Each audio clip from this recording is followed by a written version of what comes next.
తొలి భూ పోరాటానికి నాంది పలికిన వీరమాత చాకలి ఐలమ్మ పాత్ర పోషించినటువంటి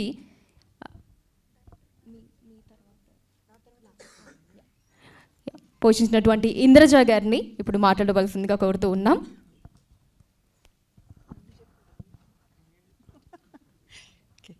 అందరికీ నమస్కారం అండి.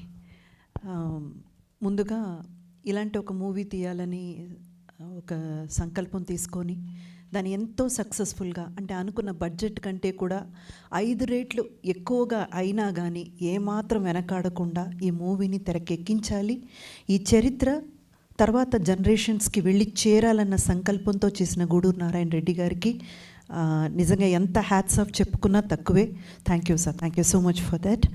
అండ్ మా డైరెక్టర్ గారు, అంటే ఇప్పుడు మీరు చూసిన తెర మీద చూసిన ఆ కథ అన్నది ఆయన 10 ఏళ్ల కష్టం అండి. మనం చాలా ఈజీగా ఏం జరిగిందన్నది ఒక 2 లేకపోతే 2.5 అవర్స్లో మనం తెలుసుకోగలుగుతున్నాము. కానీ దానికి వెనక ఆయన పడ్డ కష్టం, ఆయన దానికోసం తీసుకున్న శ్రమ, కూర్చొని ప్రతీది ఆల్మోస్ట్ లైక్ ఒక ఇన్వెస్టిగేషన్ లాగా ఒకటి వెనక ఒకటి ఏం జరిగింది, దీంట్లో ఉన్న నిజాలు ఏంటి. ఎందుకంటే ఎప్పుడైనా ఇలాంటి కథలు ముందు తీసుకొచ్చినప్పుడు ఒక పర్టికులర్ ఏమంటారు వర్గానికి మాత్రమే న్యాయం జరిగేటట్టు చూపించకూడదు. నిజం ఏదైతే జరిగిందో ఆ నిజాన్ని కళ్ళకు కట్టినట్టు నిజంగా చూపించాలి అన్న ఒక తాపత్రయంతో మా డైరెక్టర్ గారు అక్కడ ఏదైతే జరిగిందో అదే తీసుకొచ్చారు తెర మీదకి. సో ఎందుకంటే ఇందులో మీరు మూవీ చూసినట్టయితే మీకు అర్థమవుతుంది.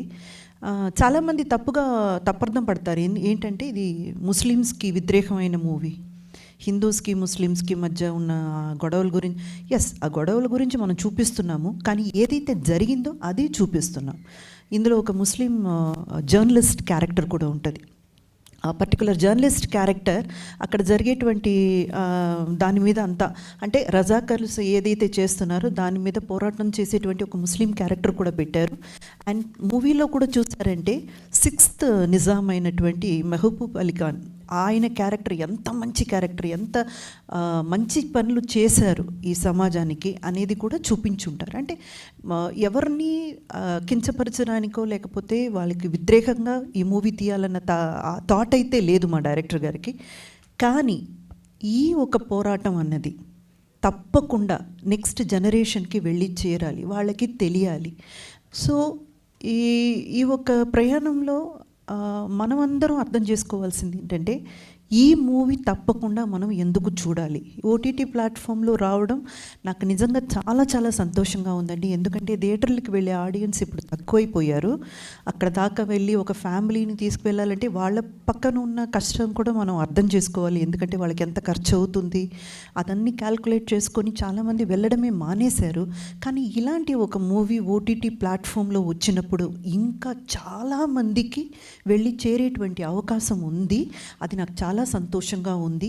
ఈ మూవీ పర్టికులర్గా ఎందుకు ప్రతి ఒక్కరూ చూడాలని నేను మనవి చేసుకుంటున్నానంటే, మనం ఏ నేల మీద అయితే బ్రతుకుతున్నామో, ఏ గడ్డ మీద అయితే కాళ్ళు తొక్కి నడుస్తున్నామో ఆ గడ్డకున్న చరిత్ర మనకు తెలిసి ఉండాలి.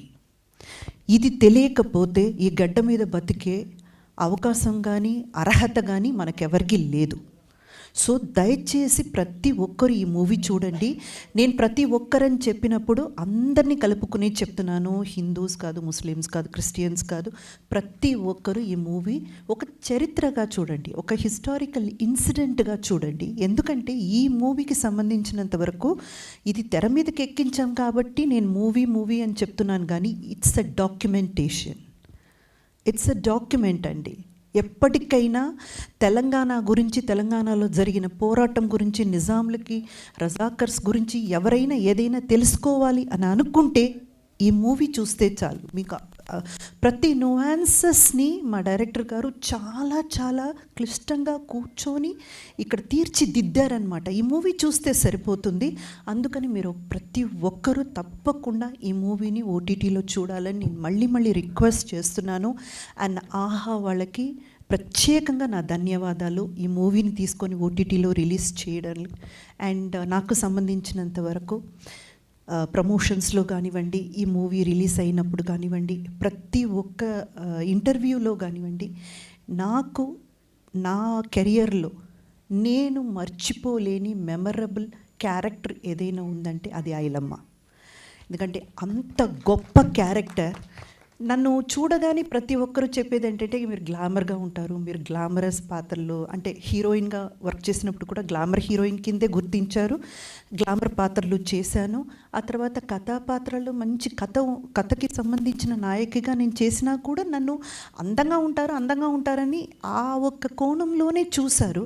కానీ నిజంగా నాకు అర్థం కానిది ఏంటంటే ఈ ఐలమ్మ క్యారెక్టర్లో ఇంత గ్లామరస్గా అంటే ఒక వ్యవసాయం చేసి బ్రతికే ఒక కూలి పనిచేసి ఒక ఆడదిగా డైరెక్టర్ గారు నన్ను ఎలా ఆలోచించారు, ఆ డైమెన్షన్లో ఎలా నన్ను తీసుకురావాలని ఆయనకు ఐడియా ఎలా వచ్చిందో నిజంగా నేను రుణపడి ఉంటాను సత్యనారాయణ గారు. ఎందుకంటే అలాంటి ఒక పాత్ర ఏ ఆర్టిస్ట్కైనా ఒక వరం అంతే. ఐలమ్మ అన్న ఆ పేరుకున్నటువంటి ఇంపార్టెన్సు నేను ఈ ప్రమోషన్స్ కోసం అటు తెలంగాణ అంటే కొంచెం లోతుగా వెళ్ళినప్పుడు ఇంటీరియర్ తెలంగాణలోకి వెళ్ళినప్పుడు నాకు అర్థమైంది ఆవిడ్ని ఎలా చూస్తున్నారంటే వీర మహిళగా కాదండి, ఒక దేవతలా చూస్తున్నారు. అంత గొప్ప పేరు ప్రఖ్యాతి ఉన్న ఒక క్యారెక్టర్ని నాకిచ్చి నిజంగా నా లైఫ్లో మర్చిపోలేని ఒక మూవీ ఇచ్చినందుకు thank you so much producer గారికి, డైరెక్టర్ గారికి. అండ్ ఎప్పటికీ నాకు ఒక మెమరబుల్ క్యారెక్టర్గా ఇది ఉండిపోతుంది.